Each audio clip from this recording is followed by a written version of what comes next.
Hi guys, I hope you're having a wonderful week. For today's topic, we're going to be talking about being a buyer and a seller at the same time. I'm pretty sure at least some of you are in the process of buying and selling at the same time. I know it can be really difficult, but for this video topic, I want to be able to provide you guys with some information that'll make it a lot less stressful for you. I'm going to address 3 main questions that you guys might have as being a seller and a buyer at the same time, and then I'm going to give you some tips on what to do for each hurdle. So one of the most common concerns is, what do I do if I sell my house before I can buy a new one? Well, first things first, you need to understand that your situation can be a little tough. So that means that you need to plan ahead of what you're gonna do and predict when you can move. But even if this does occur, that doesn't mean that you should feel worried or stressed out that you haven't found a new home, because there are always options on what you can do if you don't find a house within the time period that you want. And one thing that'll make this a lot easier for you is to be creative and be willing to compromise on what you want to do. Just know that not everything is always going to go as way as you plan, so it's always good to be flexible on what you are willing to do. So the first tip that I have to ease your stress a little bit is to flex your muscles as a seller. In a more competitive market, buyers are willing to make more concessions, so they're willing to waive contingencies and cover the seller's costs, your costs. They do this because they want their dream home. And also, sometimes buyers will even do a rent back clause. A rent back clause is basically when the seller is allowed to continue living in the home even after the sale. This is usually for a set period of time, and there's a negotiated fee. And this is a great option for sellers that want to tap into the home equity for a down payment. And this is also a really great option if you're not ready to move into your next home. Decided to get a little snack during my video process, and these two do not want to leave me alone now. And typically with the rent back clause, lenders will limit the duration, and it's usually about 60 days that they'll allow. But if you do decide to do a rent back clause, it's nice to know that there will be a contract.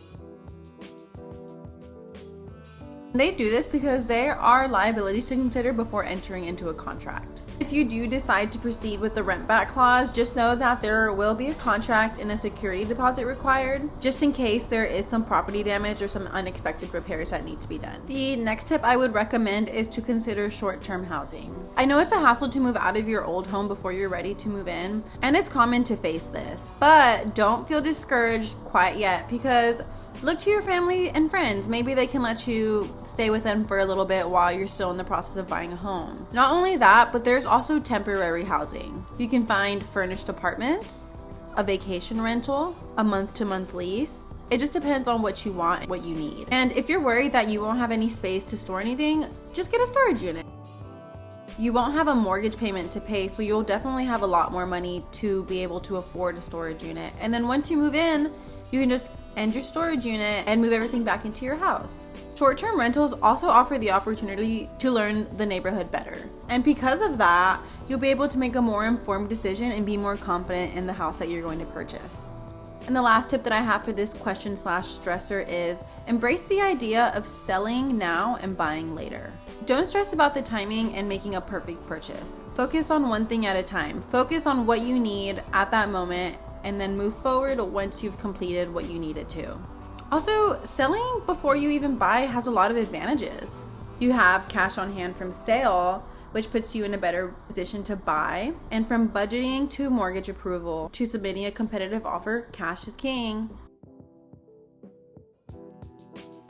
Also, focusing on one thing at a time is going to alleviate a lot of pressure and uncertainty. So one other common concern that people that are buying and selling at the same time is that they are worried that they're going to get stuck with 2 mortgages. What do you do in this situation? It's only realistic to accept that sometimes your mortgages will overlap. If you don't want to get stuck in a sticky situation where you have 2 mortgages at once, it's good to calculate the maximum amount of months that you're able to manage both mortgages. And if you can't do 2 mortgages at once, selling before you buy a property might just be your best bet. You need to have flexibility in your budget. You need to be able to manage a home sale and a purchase simultaneously. So some tips that I have for this is, as you get ready to sell, simplify. And one easy way to do that is to condense your sales time. And one way you can do that is by focusing on renovations and repairs that matter most for the selling process.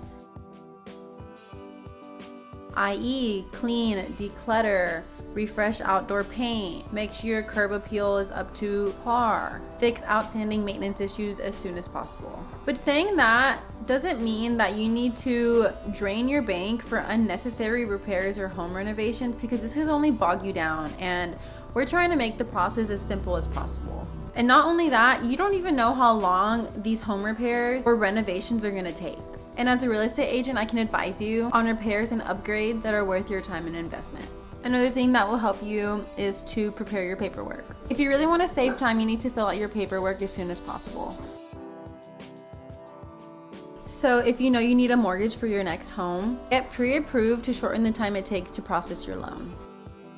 And for a fast and easy transition, pull together any relevant documentation to the home. So in this case, we could be talking about appliance warranties, renovation permits, and repair records. And if your buyer has any questions, you are able to provide a quick answer because you have all the answers right there. And the last tip that I would recommend for this question is to ask your realtor about any other contingencies that might be in your contract. So part of my job is to negotiate for you and get you favorable terms,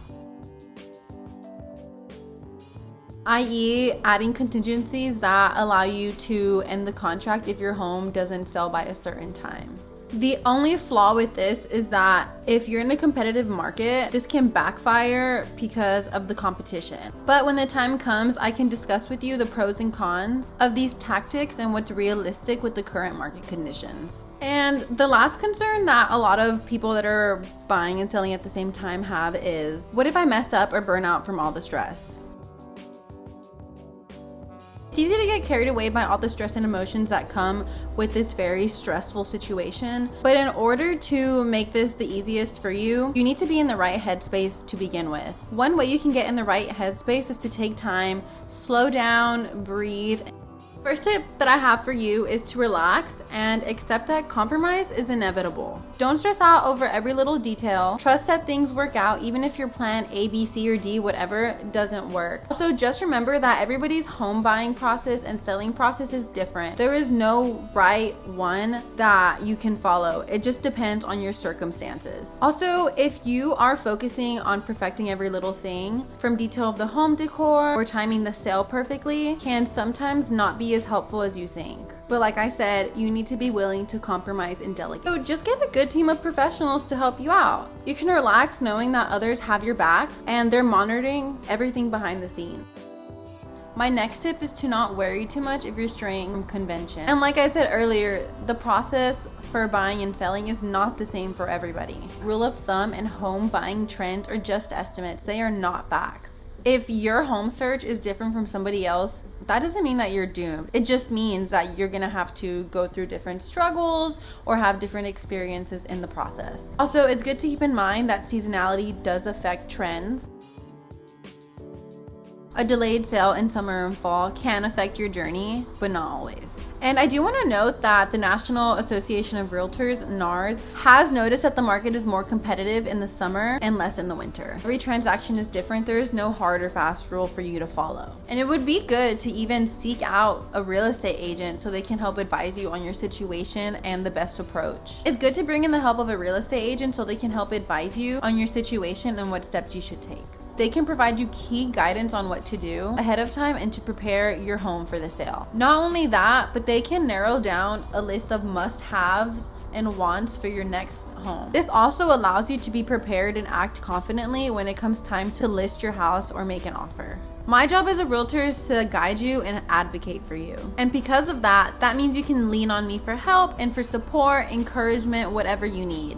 I'm here to make things easier and make the process a lot more seamless and stress-free as possible. So the bottom line is collaborate with a real estate agent to get tailored advice that works for you. Like I said at the very beginning, buying and selling at the same time is very challenging. And it's good to recognize that this is a challenge because being aware that this process is going to be difficult will prepare you for what's to come. But this also doesn't mean that your experience is going to be horrible. It's not going to be a nightmare. If anything, with the real estate agent, your process is going to be easy peasy.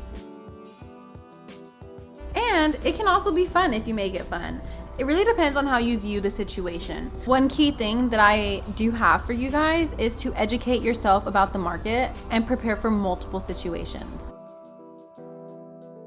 Like I said, everybody's experience is different. There's no guarantee that your friend who sell a home is going to have the answer for you, because they probably had a whole different situation and they can't help or give you advice on it because they haven't been through that themselves. So the best way to do this is to hire a trustworthy and knowledgeable real estate professional. They can help evaluate your situation and tailor your advice to your needs. And lastly, depending on your circumstances, right now might be the best time for you to sell your home and buy a new one. But in order to determine this, you do need a thorough assessment to determine if you're better off pausing your home search for a little bit. So that's everything that I have for you guys today. I really hope that you guys that are in this struggle right now are able to find some relief with these tips that I gave you. I really want to make your process a lot easier, so that's why I wanted to provide you guys with these steps and tips on what to do. And if you want to read about this a little more in depth, you can definitely go check out my blog post about it on my website, which I'll have down below. And if you do want some tips as being a seller and a buyer, you can look at my past videos, and there's even a home buyer checklist on there for you. But that's all I have for you guys today. I will be talking to you guys next week about Avery Ranch, which is a neighborhood in Cedar Park.